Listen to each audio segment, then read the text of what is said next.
maalintaan ku bartay ilaa iyo maanta ma jirto wax isbeddel ah. Ma ahay qof nacayb iyo cadaabo kuu qaba kuuna qaadi karaa.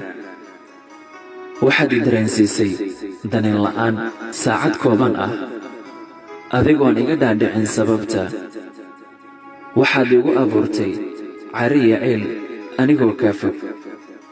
waxaad adeegsatay hadalla quursi ah iyo kuwo iimaankayga wax u dhibi karaa. ima aadan siin wakhti aan ku nasto oo caradayda dib u liqo dibna kuugu soo laabto. waad i caburisay oo waxaad iga dhigtay qof aan axsaan iyo abaal lahayn. waan ogahay agtaada inaan ka ahay qof aan naxariis iyo darajo lahayn oo ilimadaada ku raaxaysto.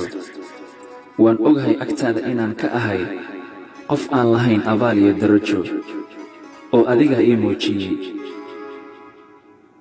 adiga waxaad baratay wax walbuu abuuri kara burbur.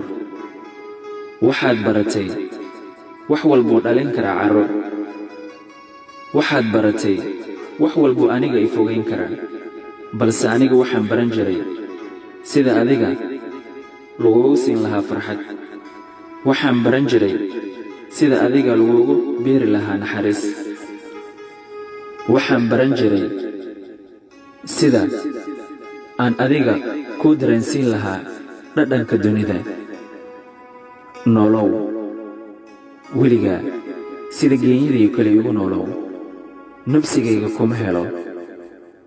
niyaddayda nabar iyo cadow naafo kuma bado. waa mursal xuseen mursal.